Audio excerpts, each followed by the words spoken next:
이 시편 116편 말씀은 제가 몇 년 전에 고인이 되신 지 오래되셨죠. 한경직 목사님 설교집 하나 저쪽 끝에 있길래 어떻게 설교를 하셨나 해서 한번 읽다가 은혜를 받았어요. 이 시편 116편 오늘 12절 말씀 이분이 이제 설교를 하셨는데 저 굉장히 은혜를 받았습니다. 그래서 오래전 금요일 날 밤에 따끈따끈하게 은혜 받았을 때 제가 한번 설교를 했어요. 12절 중심으로 설교를 했는데 지난주 설교와 함께 이렇게 좀 연관지어서 이 말씀을 좀 깊이 묵상하기를 원합니다. 지난주에 제가 무슨 설교했죠?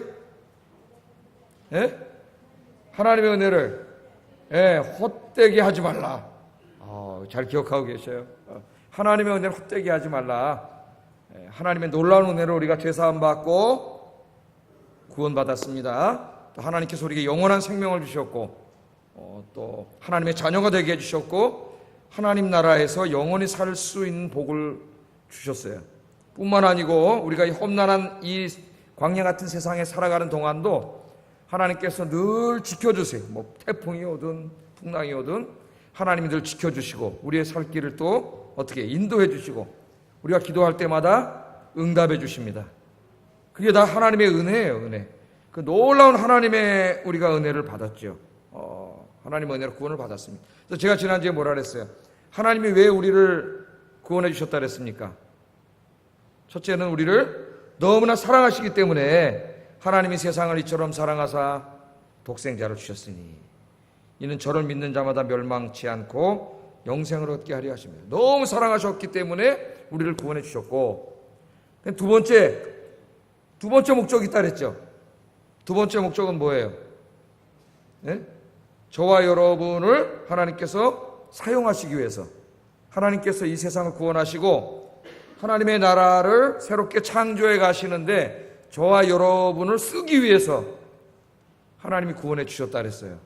지난주에 이렇게 설교를 했습니다. 그러므로 우리가 이것을 깨닫지 못하고 나는 구원받았다 그렇게 좋아하면서 남은 인생을 이 땅에서의 인생을 그냥 자기 혼자 좋자고 자기 혼자 즐기고 그렇게 살아가면은 하나님이 우리를 구원해 주신 그 은혜가 다 어떻게 된다 그랬어요?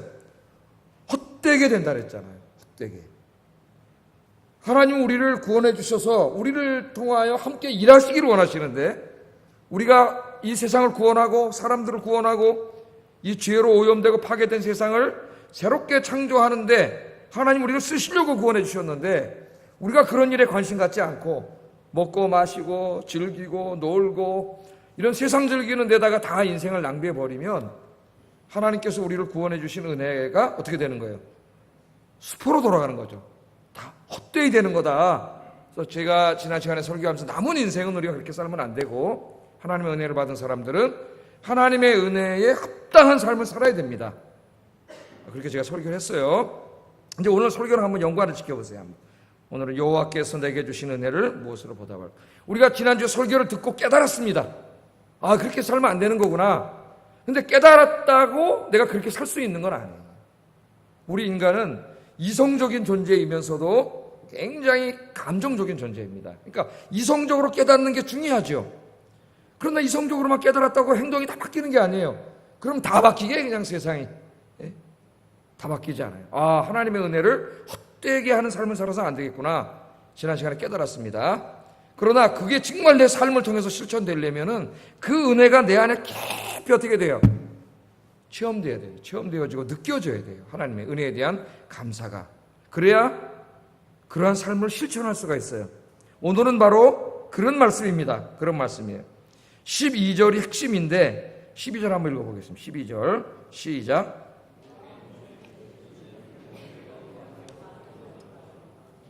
아멘. 12절 말씀이 참 은혜롭습니다. 이제 고인이 되신 지 오래되신 한경직 목사님, 우리나라의 목사님들 중에서 제일 성인이라고 많은 사람들이 이렇게 칭찬하시죠. 고 한경직 목사님께서는 이 살아계실 때 이 시편 116편 12절 말씀을 외우고 또 외우고 묵상하고 또 묵상하며 살았다고 고백하고 있습니다. 이 평생 자기 삶에 어떤 그걸 삼은 거예요. 이 말씀을 평생 내가 이렇게 살아야 되겠다. 그게 뭡니까? 여호와께서 내게 주신 은혜를 내가 무엇으로 보답할까?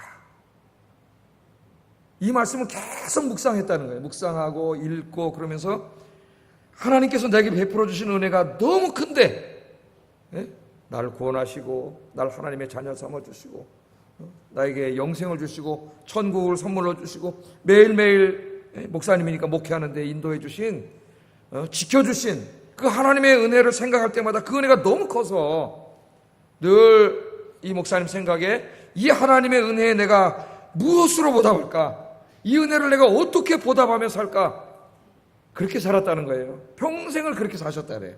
이 말씀을 잘 곱씹으면서 그 글을 읽고 내가 너무 은혜를 받았어요. 제가 너무 은혜를 받아가지고 그때 하여튼 제가 설교를 했으면 그날 밤에 올라와서 금요일날 그 감동을 제가 설교를 했어요. 여러분 오늘 이 설교 말씀을 듣는 중에 이런 은혜가 여러분에게 있기를 바랍니다. 여호와께서 내게 주신 은혜 얼마나 큰지요. 지난주에도 우리가 공부했죠. 이 은혜를 내가 어떻게 갚아야 되겠습니까? 하나님은 나에게 이렇게 큰 은혜를 주셨는데 내가 내 평생 동안 내가 주님 앞에 갈 때까지 이 무엇으로 이 은혜를 다 갚아야 되겠습니까? 그런 마음이 설교를 듣는 중에 저와 여러분 마음속에 막 회복되는, 그래서 내일부터는 정말 주님을 위해서 살아야 되겠다. 내가 이 은혜를 평생 갚으며 살아야 되겠다. 그렇게 고백하며 살 수 있는 오늘 이 시간이 되기를 주의 이름으로 축복합니다. 자, 오늘 그럼 말씀으로 한번 들어가 보겠어요. 말씀으로 1, 2절은 나중에 좀 우리가 읽고 1, 2절은 나중에 읽고 3절부터 11절 말씀을 좀 보겠습니다. 3절부터 11절까지 말씀을 읽어보면 시인이 감사하고 있는 하나님의 은혜, 그 은혜에 대해서 간증하고 있어요. 은혜에 대해서. 쭉 읽어보면은 시인이 아마 그 죽을지도 모르는 그런 고통 속에 있었던 것 같아요. 생명이 왔다 갔다 하는 그런 고통 속에 시인이 있었던 것 같습니다. 그래서 그런 고통 속에서 내가 죽을 수도 있구나. 그럼 여러분 얼마나 두렵겠어요. 내가 죽는데 이거보다 더 큰 고통이 어디 있겠어요. 그 죽을지도 모르는 그런 상황 가운데 시인이 있을 때 하나님 앞에 기도했더니 하나님 기도를 들으시고 살려주셨다는 거예요. 새 생명을 주셨다는 거예요. 그 은혜가 너무 큽니다. 오늘 이 12절의 말씀은 이 문맥 속에서 보면 그렇습니다. 그 은혜가 너무 큽니다. 그러나 우리는 제가 아까 말씀드렸듯이 그 정도가 아니죠. 내 죄를 용서해 주시고 나를 구원해 주시는 은혜, 나에게 영원한 생명을 주시는 은혜, 하나님의 자녀가 되게 하시는 은혜, 천국을 선물로 주시는 은혜, 날마다 내 생애를 이끌어 가시고 기도에 응답해 주시는 은혜, 모든 게 다 하나님의 은혜인데 여러분 이 은혜가 얼마나 큽니까? 얼마나 커요. 자, 오늘 시인의 문맥 속으로 한번 들어가 보겠어요. 3절 한번 읽어보겠습니다. 시작.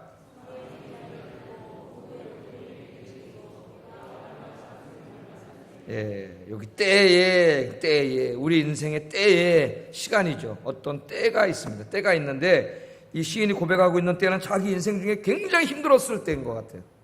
뭐라 그럽니까? 사망의 줄이 나를 두르고 음부의 고통이 내게 미침으로 내가 환난과 슬픔을 만났을 때에, 그럴 때가 있죠, 여러분. 그럴 때에 그렇게 말합니다. 시인은 자신이 처한 고통스러운 상황을 사망, 음부의 고통, 환난, 슬픔이라고 하는 아주 절망적인 단어로 그렇게 묘사하고 있습니다. 여기 사망의 줄이 나를 두르고, 사망의 줄, 여기 줄은 올가미라는 말이에요. 올가미. 사망의 올가미가 나를 꽁꽁 묶었다 그 말이에요. 그럼 올가미 아시죠? 동물 같은 거 잡으려고 이렇게 쳐놓으면 동물이 딱 걸리면 어떻게 합니까? 올가미가 꽉 조이면 절대 빠져나가지 못하죠. 근데 지금 어떤 올가미가 자기를 꽁꽁 묶어놨어요? 사망, 죽음. 그러니까 죽는다고 생각했던 것 같아요. 살 길이 없다. 살 길이 없다. 그렇게 생각했던 것 같습니다. 죽음의 올가미가 자기를 꽁꽁 묶었고 음부의 고통이 미쳤다는 말은, 이 고통이라고 번역해도 되지만 끈이라는 말도 있어요. 끈. 그러니까 그 죽음의 올가미가 자기를 꽁꽁 묶어서 음부로 끌고 가는 그 죽음의 천사의 끈이 자기를 이렇게 묶어가지고 음부로 끌고 가고 있다는 그런 말이에요. 비유적인 표현이죠. 음부로 끌고 가고 있습니다. 그런 고통이 자기 인생에 닥쳐왔다 그 말이에요. 내가 환난과, 그래서 그때가 뭐냐, 내가 환난과 슬픔을 만났을 때다. 그렇게 이야기하고 있습니다. 정확하게 무슨 상황인지는 알 수 없지만은 아마 죽을 병에 걸렸을 수도 있어요. 죽을 병. 여러분 갑자기 어느 날 내가 죽을 병에 걸렸다고 한번 생각해 보세요. 네? 내가 얼마 살지 못하는 죽을 병에 걸렸는지 꼼짝없이 죽게 됐다고 한번 생각해 보십시오. 얼마나 고통스럽고 얼마나 두렵겠어요. 죽을 병에 걸렸을 수도 있고 정확하게 말하지는 않기 때문에 어쩌면 그 상황과 모든 환경이 주변 사람들이 다 자기를 죽이려고 하고 있기 때문에 꼼짝없이 그 올가미에 걸려가지고 죽게 될 수밖에 없는, 죽을 수밖에 없는 상황일 수도 있습니다. 하여튼 어떤 건지 모르지만은 생명이 왔다 갔다 하는 그런 고통 속에 지금 이 사람이 있어요. 8절에 보면은 그의 삶은 온통 눈물로 가득 차 있습니다. 눈물로. 그렇죠? 울 수밖에 없어요. 자기가 어떻게 할 수가 없어요. 올가미에 걸렸는데 어떻게 하겠습니까, 여러분? 죽음의 올가미가 나를 꽁꽁 묶고 음부의 줄이 다시 묶여가지고 나를 죽음으로 끌고 가고 있는 것 같은 그런 환경 속에 자기가 있는데, 여러분 거기서 자기가 할 수 있는 일이 뭐가 있겠어요? 우는 일밖에 할 수가 없어. 우는 일밖에. 우리 때로 살다 보면 그럴 때가 있습니다. 그죠? 우리 인간이 대단한 것 같죠? 내가 능력이 뛰어나고 돈도 있고 권세도 있고 내가 나르는 새도 떨어뜨리는 대단한 권력가인 것 같죠? 어느 날 여러분 딱 질병이 찾아오세요. 그래서 병원 침대에 누워서 수술대 앞에 여러분 서보십시오. 그렇게 교만하던 사람이 애기만도 못한 아주 유약하고 나약한 사람으로 돼 있어요. 난 그런 사람들을 여러 명 봤어요. 저 사람이 건강할 때 겸손했으면 얼마나 좋을까. 인간이 대단하지 않아요. 굉장히 연약한 존재예요. 아마 이 사람도 그랬는지 몰라요. 이런 사망의 올가미가 묻기 전에는 아마 자기 힘과 권력과 자기가 가지고 있는 모든 것으로 살아가려고 그랬는지 모릅니다. 그런데 어느 날 탁 자기가 할 수 있는 일이 아무것도 없어요. 올가미에 꽁꽁 묶여 있습니다. 눈물밖에 흘릴 게 없어요. 눈물밖에는.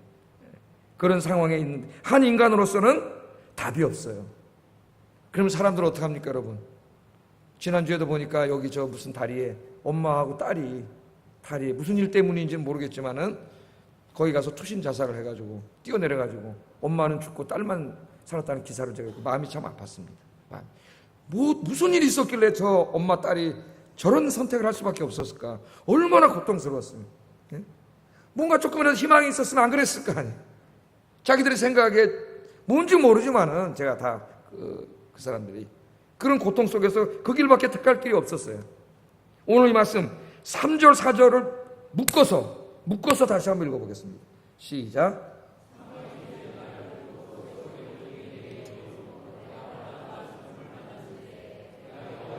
기도하기를 여호와여 주께 구하오니 내 영혼을 건지소서 하였도다. 아멘.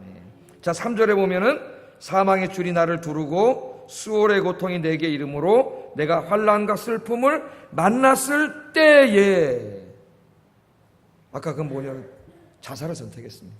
자살. 자기가 어떻게 할 수가 없기 때문에, 올가미에 묶였다고 생각을 했기 때문에 자기가 할 수 있는 일이 없잖아요. 아무 소망이 없어요. 인간은요, 뭔가 조금이라도 의지할 게 있으면 전적으로 하나님을 의지하지 않습니다. 기도하지만은 그러나 자기가 의지할 수 있는 다른 것을 더 의지하고 붙잡으려고 그래요, 인간이. 그래서 때로는 하나님 걸 다 가져갈 때가 있어요. 하나님 걸 배우게 하세요. 뭘 배우게 하시려고? 하나님만 의지하는 것을 배우게 하시려고. 우리는 때로 우리 인생에 그걸 배워야 돼요. 돈 없으면 죽는 줄 알고 어떤 사람 다 사업 망해가지고 이제 죽으려고 그러는데, 그때 기도하면서 깨달은 게, 어떤 사람 간증하는데, 야, 돈 없어도 안 죽는다는 걸 깨달았답니다. 돈 없어도 안 죽는구나. 돈 없으면 죽는 줄 알았는데 하나님만 계시면 아무것도 아니구나. 할렐루야. 하나님이 계시면 되는 거지. 돈은 하나님이 맘만 먹으면 또 주실 수도 있는 거죠. 필요하면 하나님 또 돈도 주세요. 직장도 주시고. 그거 있을 때는 그거 의지하고 살았다는 거예요. 그래서 돈 의지하고 직장 의지하고 내가 가진 것 의지하고 너무 그런 것만 의지하고 사니까 하나님 오늘 다 가져가 버렸어. 그 죽는 줄 알았는데 안 죽더래요. 안 죽더래. 기도하게 되고, 야, 그때 깨달았답니다. 하나님 한 분만 있으면 사는구나. 하나님 한 분만. 아멘입니까? 네. 오늘 시인을 보세요. 사망의 줄이 나를 부르고 수월의 고통이 내게 이름으로 내가 환난과 슬픔을 만났을 때, 하나님 없는 사람은 절망이죠. 그러나 이 사람은 어떻게 했어요? 그 다음에 내가 여호와의 이름으로 기도하기를. 아멘이야, 아멘. 그때 뭐 하라고 하나님 그렇게 해주신 거예요? 기도하라고. 여러분, 우리 인생의 가장 절망의 그때 내 인생의 가장 밑바닥으로 꼬라박혔을 그때가 사실은 진짜 축복의 순간이 돼요. 시작이. 그때 우리 뭘 배웁니까? 하나님 한 분만 의지하는 걸 배우게 돼요. 하나님 한 분만 의지하는 거. 예? 오늘 이때에 이 사람이 뭘 했느냐? 절망하지 않고 내가 여호와의 이름으로 기도했다. 이렇게 말합니다. 여러분도 기도하시기를 바랍니다. 내가 여호와의 이름으로 기도했다. 다른 거 하지 마세요. 하나님 앞에 가서 무릎 꿇으세요. 여호와의 이름으로 기도하기를 뭐라고 기도했어요? 여호와여 주께 구하오니 내 영혼을 건져 주시옵소서. 기도가 간단합니다, 여러분. 상황은 죽을 상황이에요. 너무 고통스러워요. 소망이 보이지 않아요. 에? 그럴 때 보통 믿음이 없는 사람들은 원망을 하고 불평을 하고, 그죠? 때로는 심지어 하나님도 원망하고 막 그래요. 근데 이 사람은 이때 어떻게 했어요? 여호와 이름으로 기도했어요. 하나님께 기도했는데 뭐라고 기도했느냐? 여호와여 주께 구하오니 내 영혼을 건져주세요. 짧은 기도지만은 간절한 기도예요. 더 이상 이 상황에서 뭘 기도할 수 있겠습니까? 하나님 살려주세요. 그 말이죠. 살려주세요. 뭐 상황은 하나님이 다 아시니까 하나님 살려주세요. 성경에 보면 이런 기도가 많이 나옵니다. 신약에도 보면은 절망에 빠져있는 사람들이 예수님 바라보고 예수님 만나고 뭐라고 기도해요? 뭐라고 기도합니까? 주님 나를 불쌍히 여겨주세요. 불쌍히 여겨주세요. 여러분 우리는 무슨 하나님 앞에 청구서를 내밀고 요구하는 게 아니에요. 기도는 우리는 그렇게 할 자격이 없어요. 우리는 죄인이에요. 우리는 어떻게 돼요? 하나님께서 우리에게 자비를 베풀어 주시기를 기도하는 거예요. 겸손하게 바리새인처럼 손을 들고 나는 하나님 금식도 했습니다. 예배도 잘 드립니다. 11조도 했습니다. 근데 내 기도 들어주세요. 하나님 그 기도를 들어주지 않으셨어. 세리처럼 저쪽에서 머리도 못 들고 하나님 앞에 와서 나는 죄인입니다. 하나님 나는 죄인입니다. 하나님께서 그 사람을 의롭다 하시고 그 사람의 기도를 들어주신다 그래서 우리 예수님께서 가르쳐 주셨어요. 하나님 내 영혼을 구원해 주세요. 나를 구원해 주세요. 불쌍히 여겨주세요. 여러분 하나님이 불쌍히 여겨주셔야 사는 거예요. 우리가 하나님이 그 은혜를 거둬가시면 우리가 살지 못해요. 나를 불쌍히 여겨주세요. 하나님이 늘 은혜의 보호막을 치고 계시기 때문에 오늘도 여러분이 여기 오신 줄로 믿습니다. 나를 불쌍히 여겨주세요. 그렇게 기도했어요. 그랬더니 어떤 일이 벌어졌을 것 같아요? 여러분이 그렇게 기도하면 어떤 일이 벌어질 것 같습니까? 5절 6절 한번 읽어보겠습니다. 시작.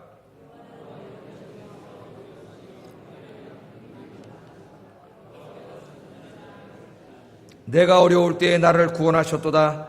8절도 읽어봅니다. 주께서 내 영혼을 사망에서 내 눈을 눈물에서 내 발을 넘어짐에서 건지셨습니다.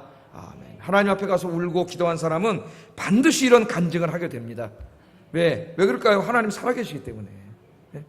하나님은 살아계시기 때문에 하나님 앞에서 울면서 기도한 사람은 반드시 이런 간증을 하게 돼요. 여러분의 간증이 되기를 주의 이름으로 축복합니다. 자, 오늘 시인이 뭐라 그래? 하나님이 이 기도를 들어주시고 눈물을 닦아 주셨어요. 눈물을. 그러니까 하나님 앞에 가서 울면은 하나님 눈물을 닦아 주신다 그랬죠. 사람 만나서 그러고 울면은 우울증에 걸려요. 하나님 앞에서 가서 울면은 하나님 눈물을 닦아 주시고 이 마음도 시원하게 하시고 우울한 마음도 다 하나님이 치료해 주세요. 그래서 기도하고 나오면 편해져요. 왜? 하나님이 응답해 주시면 확실한 믿음이 생기기 때문에 상황이 바뀌지 않아도 편안해져요. 여러분 시편 기도를 쭉 읽어보시면은 기도한 다음에 모든 사람이 어떻게 회복이 돼요. 마음이 회복되고 영이 회복돼요. 상황이 바뀌어서가 아닙니다, 여러분. 기도 응답이 아직 안 됐는데 회복돼요, 이미. 그게 응답의 전조예요, 전조. 하나님이 그 마음부터 치료해 주세요. 마음부터. 그래서 기도하면 행복해져요. 기도하면은 이 기도를 통해서 시인은 중요한 걸 깨달았는데 하나님은 어떤 분이에요? 은혜로우시고 의로우시고 긍휼이 많으신 하나님이라는 걸 깨달았어요. 야, 하나님은 은혜가 풍성하시고 긍휼이 풍성하신 하나님인 줄로 믿습니다. 자기가 울면서 기도할 때 그걸 절대 눈물을 하나님이 헛되이 하지 않으시고 하나님이 불쌍히 여기시는 하나님이구나, 그걸 깨달았다고 그렇게 고백합니다. 누구나 우리 인생을 살아갈 때에 눈물 골짜기를 지날 때가 있습니다. 한치의 앞도 보이지 않을 때가 있습니다. 목사도 마찬가지고 우리 인생을 살아가는데 그럴 때가 있어요. 그럴 때가. 그때 너무 힘들어요. 인간으로서. 그건 목사도 너무 힘듭니다. 그럴 때. 그런데 그게 우리 인간으로는 제일 힘들고 너무 고통스러운 때이지만은 그때가 사실은 가장 큰 하나님을 체험할 때예요. 그때 무릎 꿇고 기도하면은 도와주시는 하나님을 체험하게 됩니다. 그리고 하나님 늘 나와 함께 계시는구나. 그걸 깨닫게 돼요. 그래서 여러분, 하나님이 살아계시는지 살아계시지 않는지를 여러분이 실험하는 가장 좋은 방법이 뭐냐면 기도하는 거예요. 한번 기도해 보세요. 정말 하나님이 존재하시나? 난 본 적이 없는데, 난 느껴본 적이 없는데 하나님이 진짜 존재하시나? 한번 여러분 실험해 보세요. 하나님이 존재하시는 걸 확신해야 될 거 아니에요. 기도하시면 그 기도를 통해서 하나님이 나에게 응답하시고 나에게 찾아오시고 나에게 평강을 주시는 걸 내가 체험하게 돼요. 신앙은 가장 중요한 게 말씀이에요. 말씀 중심의 신앙생활이 되어야 됩니다. 그러나 그 말씀이 그냥 남의 이야기가 돼서는 안 돼. 성경에 그렇게 돼 있대더라, 오늘 목사님 그렇게 설교하셨네, 그게 아니고 성경의 말씀이, 목사가 설교한 말씀이 진짜 그렇게 된다는 것을 여러분 삶 속에서 체험하셔야 돼요. 진리이기 때문에 체험하는 여러분 되기를 주의 이름으로 축복합니다. 체험하면 흔들리지 않아. 내가 체험했기 때문에 확실해져요. 자, 이 시인은 이렇게 하나님 옆에 기도하면서 이제 1절, 2절을 우리가 아까 읽지 않았죠. 중요한 이제 우리에게 간증을 하게 되는데 그게 뭐냐면은 1절 상반절에 보면은 여호와께서 내 음성과 간구를 들으심으로 말하고 2절 상반절에 보면은 그 귀를 내게 기울이심으로. 기도 응답을 통해서 뭘 깨달았어요? 기도하면 하나님이 어떻게 한다고요? 귀를? 이렇게. 하나님 이렇게 하지는 않겠죠. 하나님 물론 다 들으세요. 시예요, 시적인 표현으로 아주 시각적으로 우리에게 보여주는 거죠.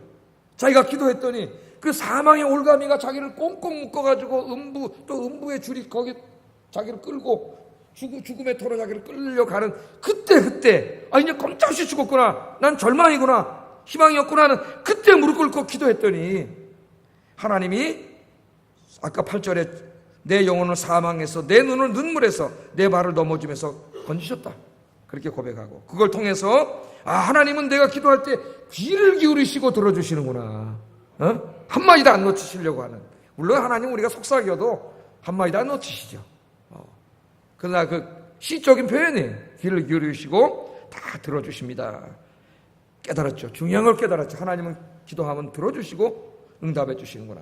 그래서 이제 자기 이 고백을 하게 됩니다. 2절에 보면은 그의 귀를 내게 기울이셨으므로 어떻게 한다고요? 내가 평생에 기도하리로다. 아멘. 여러분, 기도하고 응답받은 체험 있는 사람은 어떻게 할까요? 평생 기도하겠죠? 기도하러 오지 말라 그래도 기도할 거예요. 왜?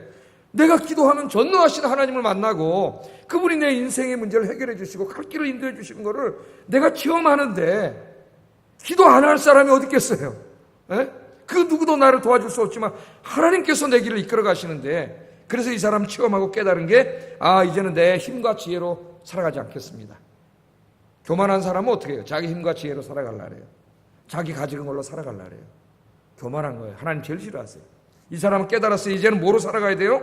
기도로 살아가리라. 내 평생의 기도로 살아가리라. 할렐루야. 그건 무슨 말입니까? 내 평생 동안 누구를 의지하고 살겠다는 거, 이제는 하나님 의지하고 살겠다는 거죠. 이전에는 돈 의지하고 권력 의지하고 가진 것 의지하고 살았지만 그게 잘못된 삶이라는 걸 깨달은 거예요. 하나님 다 가져가 버렸잖아요. 이제 깨달았어요. 내 평생에 내가 기도하며 살겠습니다. 그렇게 고백합니다. 여러분, 왜 기도하십니까? 왜 어떤 분들은 새벽잠을 자지 못하고 교회 와서 새벽 기도 4시에 일어나가지고 새벽에 나와서 5시에 기도하고 왜 그렇게 열심히 기도하시죠?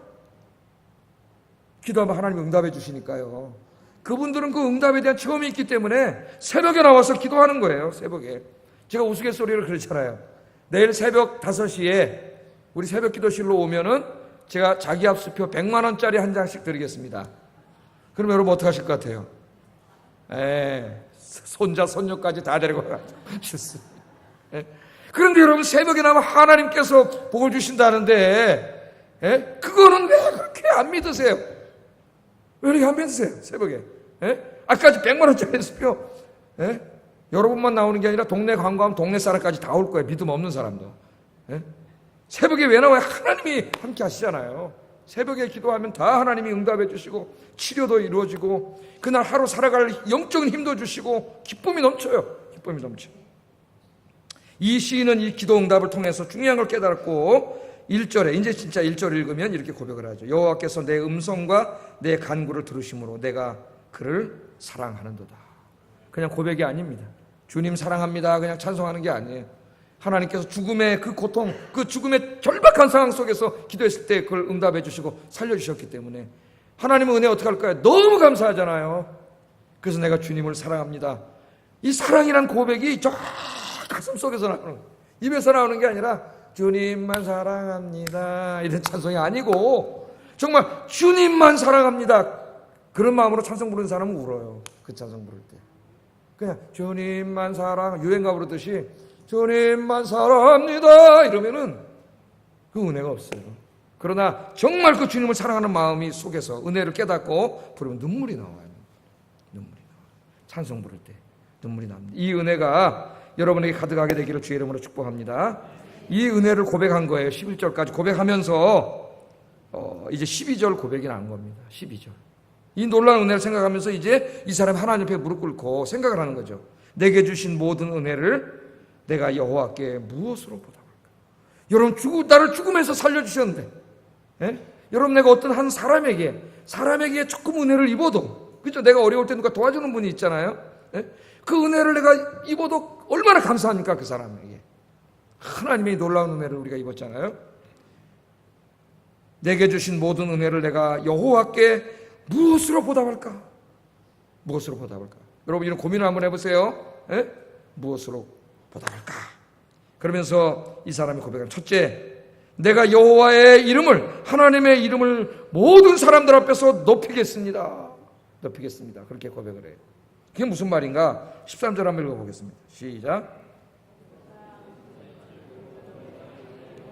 내가 구원의 잔을 들고 여호와의 이름을 부르며 그랬습니다. 여기 구원의 잔을 들고 여러분 이게 잔을 드는 행위가 뭡니까? 그냥 자기 물을 마시다가 어떤 사람이 잔을 탁 들었어요. 다른 사람이 다 들어요. 뭐 하는 거예요? 건배하는 거지 건배. 자 여기 이렇게 왕이 있어요. 왕이 탁 있어요. 대통령이 탁 앉아 있어요. 대통령을 칭송하는 자리에 탁 모여가지고 우리에게 이 놀라운 은혜를 베푸신 가깝게 우리 건배합시다. 쫙 들으면서 옛날에 왕한테 뭐라 그래요? 왕이여 뭐라 그래요? 만수무강하시옵소서 성은이 만극하옵니다 그러잖아요.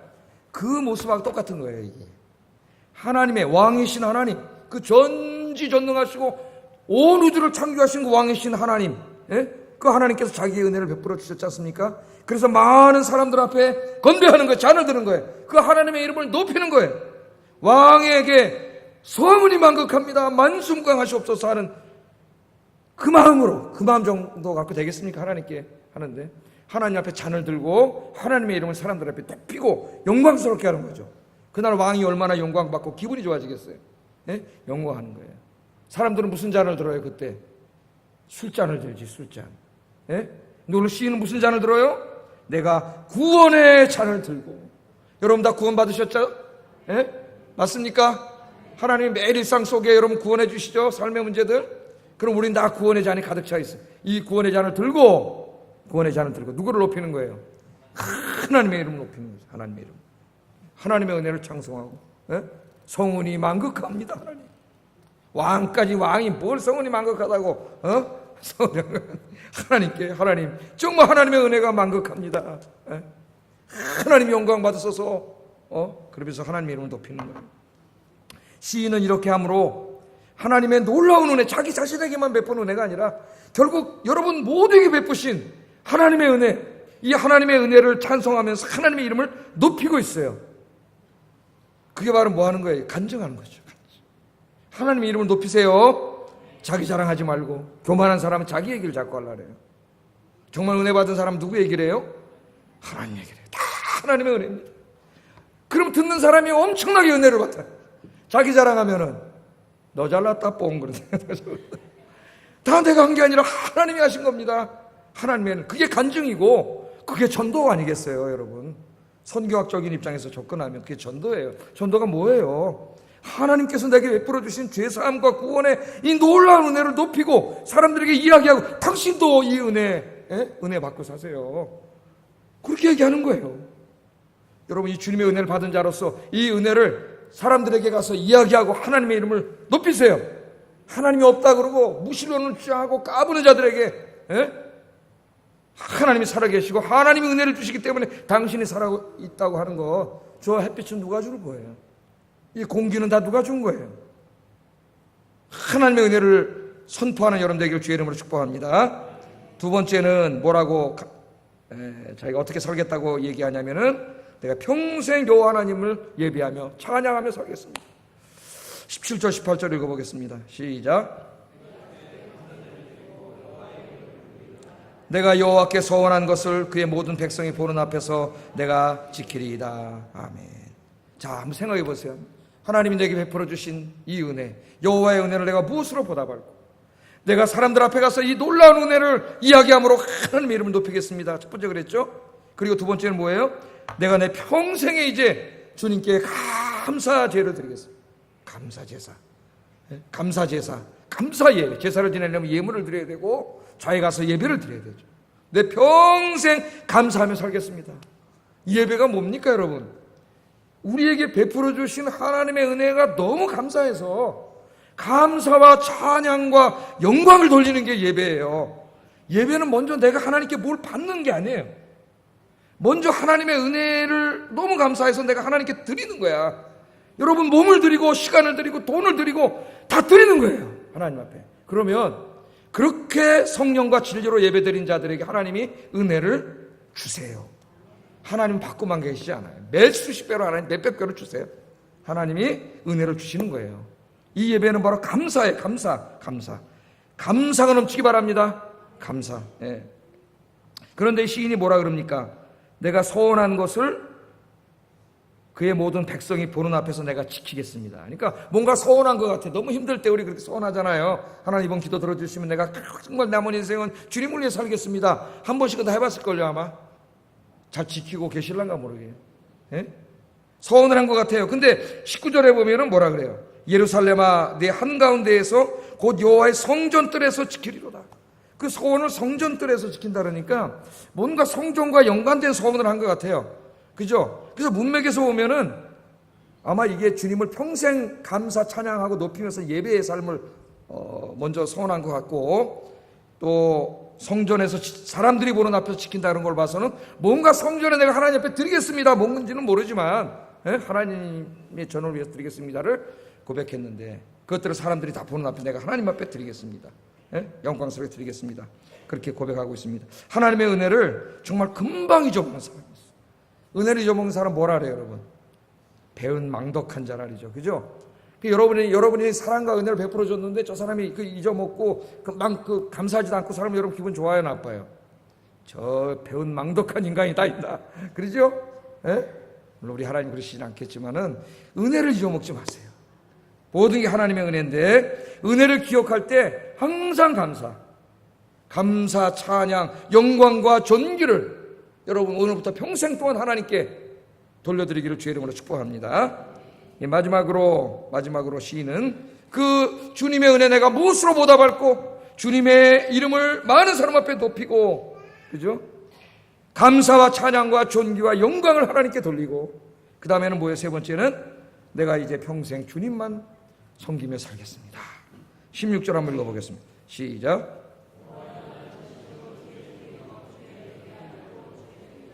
네, 이게 뭐예요? 이제부터 나는 진실로 주님의 종으로 살겠습니다, 그 말이죠. 주님의 종으로. 종은 뭐 하는 사람이에요? 주인이 시키는 대로 하면서 그 주인을 잘 섬기며 사는 사람이죠. 그죠? 그런데 진실로 주의 종이요. 그리고 그냥 끝난 게 아니라 그 다음에 부연 설명을 했어요. 히브리 시의 특징이 이렇게 두 연을 이렇게 쓰면서 뒤에 것이 앞에 거를 더 세밀화하는 특징이 있습니다. 이 히브리 시 평행법에. 그래서 나는 진실로 주의 종이요. 그리고 다른 말을 또 한 게 아니에요. 이거를 더 자세히 설명한 거예요. 주의 여종의 아들 곧 주의 종이라 하니까 주의 종인데 여종의 아들 종이라 그랬어요. 히브리 사회에서 여종의 아들은 종 중에서도 제일 신분이 낮은 종이에요. 그러니까 하나님 앞에서 난 주님의 종입니다. 그러다가 그것도 너무 항성해가지고 여종의 아들의 종입니다. 더 낮춘 거예요, 자기를. 여러분, 하나님 앞에서 낮추세요. 하나님 교만한 걸 제일 싫어하세요. 여종의 아들 자기를 한껏 하나님 앞에 낮췄어요. 그러면서 나는 진실로 주님의 종으로 살겠습니다. 그냥 평생 뭐 하겠다는 겁니까? 하나님 섬기며 살겠다는 거죠. 세상에 미쳐서 돌아다니지 않고 이제는 정말 하나님에서 살겠습니다. 그렇게 고백하고 있습니다. 종들이 많이 있어요. 그런데 종들이 많이 있는데 다 같은 종이 아니에요. 다 같은 종이. 어떤 종은 주인이 시키니까 그냥 마지 못해서 그냥 안 할 수가 없잖아요. 죽지 못해서 정말 내가 죽지 못해야 한다 그러면서 직장을 다녀도 내가 목구멍이 포도종이라 죽지 못해야 한다 그런 사람이 있고, 여러분 또 다른 사람 어떤 사람이 있어요. 너무 기쁘고 즐겁게 자기 맡겨진 일을 하는 사람. 그 사람 누굴까요? 주인에게 은혜를 입은 사람이죠. 주인에게 은혜를 입은 사람은 그 일을 힘들어하거나 억지로 하지 않아요. 어떻게 해요? 정말 감사하는 마음으로 그 일을 하지 않습니까? 이 종들이 이렇게 나뉘어 있어요. 그래서 성경에 보면은 이 신실한 종, 충성스러운 종이 되라고 우리에게 가르치죠. 죽도록 충성하라 이렇게 가르치잖아요. 그 예로 든 말씀 중에 가장 좋은 말씀이 다윗의 부하들입니다. 다윗의 부하들. 그 여러분 저 성경 읽어보면은 다윗이 어느 날 이제 이렇게 있는데 베들레헴 지역에 그 블레셋 군대가 쳐들어와서 그 베들레헴 땅을 점령하고 있단 말이죠. 그러니까 다윗이 그 마음이 참 안타까웠어요. 그래서 혼자말로 한 거예요. 누구 시킨 게 아닙니다. 뭐라 그랬느냐? 사무엘하 23장 15절 이 말을 했어요. 같이 한번 읽어보겠습니다. 시작.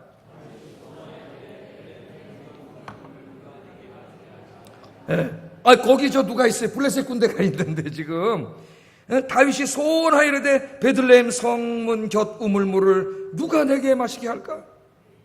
마실 수 없는 거예요. 거기는 그냥 자기 혼자말로 했는데 다윗에게 보고도 하지 않고 그 충성스러운 부하 장군 3명이 여기로 갑니다. 돌파에 들어가가지고 목숨을 걸고 가서 쫙 들어가서 어떻게 해왔는지 모르지만 물을 떠왔어요. 진짜로. 다윗은 몰라요. 가라고 시킨 것도 아닙니다. 근데 다윗이 혼잣말 하는 걸 듣고 너무 이 충성심이 강한 사람들이기 때문에 우리 주군이 저걸 저렇게 원하는데, 그러니까 이 마음이 하나님을 향하여 가지라는 거예요, 여러분. 하나님. 다윗의 은혜를 입은 자들이잖아요. 우리가 가만히 있느냐, 목숨이 아깝다. 가가지고 가져왔어요. 그 다윗이 물을 떠왔어요. 베들레헴 물입니다, 전하. 이렇게 다윗이 깜짝 자기 보낸 적이 없는데. 그래갖고 다윗이 이 물을 먹지를 못해요, 마시지를. 부하들의 3명의 부하 목숨을 걸고 가져온 거 목숨값이잖아요. 그걸 먹으면 안 되지. 그래서 이걸 누구에게 바쳐요? 하나님께 드립니다. 야, 그래서 이 믿음의 사람들은 참 멋있는 사람이에요. 그래서 여러분 저 믿음이 좋은 사람 결혼을 해야 돼. 아직 결혼 안 하시고 믿음이 좋은 돈 많은 사람 이거 아무것도 아니니까 지금. 믿음이 좋은 사람하고 결혼을 해야 돼요. 그걸 하나님 앞에 이렇게 다 드렸어요.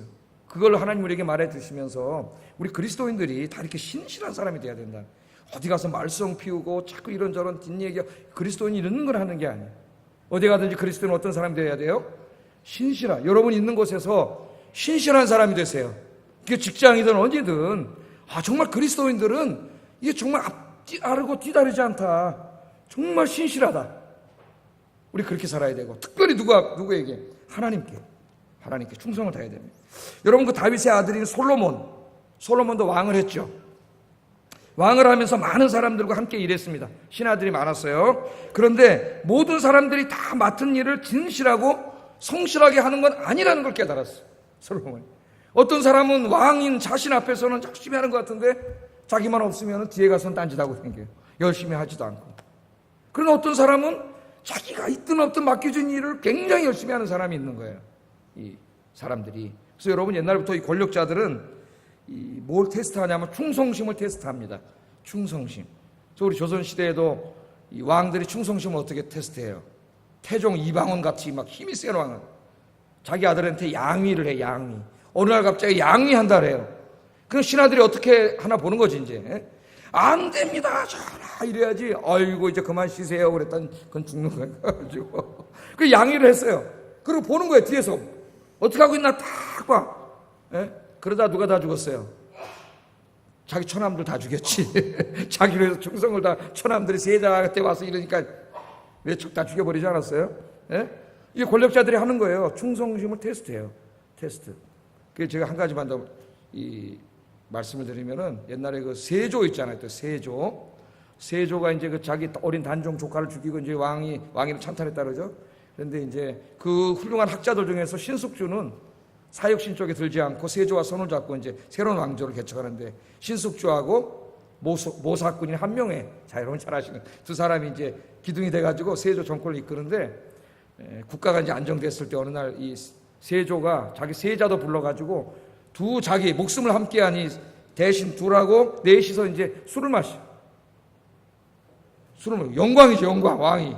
그건 정말 충성심 강한 두 사람 술을 마시는데, 하다가 게임을 했어요. 게임을 하는데 이 신숙주 보고 자기 팔을 어떻게 하라 그래가지고, 하여튼 신숙주가 이 시중에 팔을 만지다 너무 세게 이걸 해가지고 세조가 왕이 할 정도로 만졌어요, 여기를.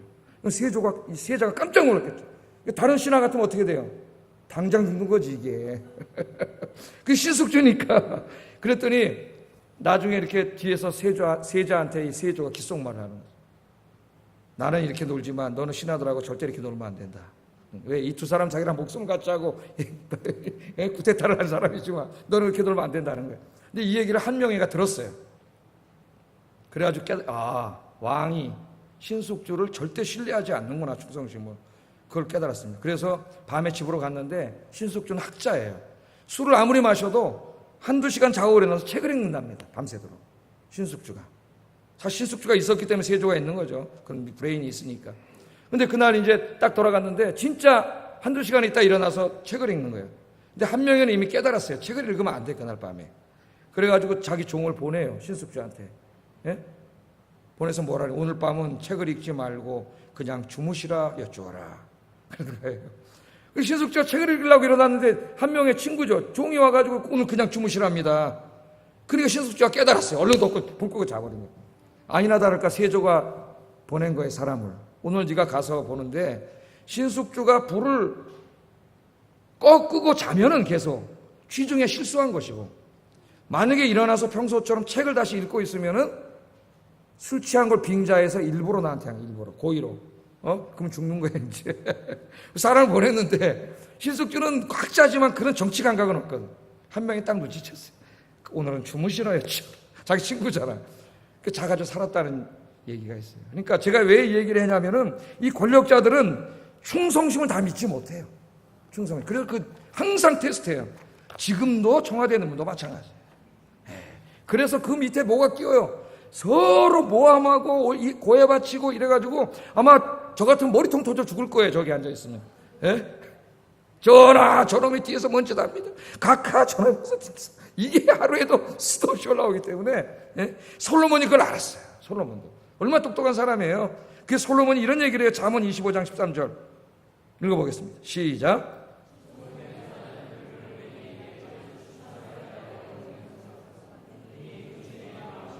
아멘. 그래서 솔로몬이 깨달았습니다. 정말 충성된 사자, 왕이 있든 없든 뒤에 가서 딴짓하지 않고 항상 충성을 다하는 그런 사람이 있는 반면에 딴짓하는 사람이 있다는 거예요. 뒤에 가서 딴짓하는 사람. 그래서 뭐라 그러느냐, 충성된 사자는 그를 보낸 이에게 마치 추수하는 날의 얼음 냉수 같다. 여러분 추수를 막 하면 얼마나 갈증이 나겠어요. 그때 여러분 얼음 쫙 얼마나 시원하겠습니까. 이 여름에 39도에 제가 나가서 운동을 하는데 공을 차고 들어와가지고 그 얼음 냉수를 한 잔 마시면 샥 기력이 살아.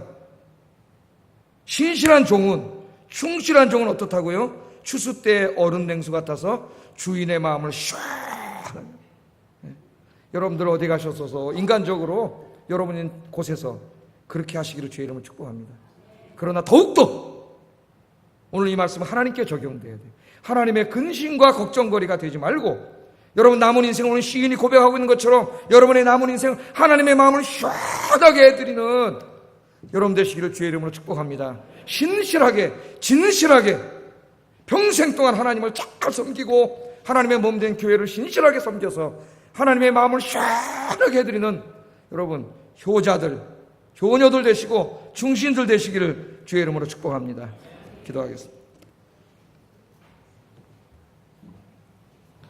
우리 기도하겠습니다. 우리는 모두 하나님의 크신 은혜를 받은 사람들입니다. 하나님께서 나를 구원해 주셨고 나의 삶을 지금까지 선한 길로 인도해 주셨습니다. 이렇게 기도하세요. 하나님, 나의 남은 인생을 오늘 시인처럼 하나님의 은혜에 어떻게 보답할까? 하나님의 은혜에 어떻게 보답할까? 무엇으로 보답할까? 그런 마음으로 남은 인생을 살게 해주세요. 시인처럼 남은 인생을 하나님의 이름을 높이고 찬양하고 경배하고 주님 맡기신 사명을 신실하게 감당하며 살게 해주세요. 기도하겠습니다. 사랑하시는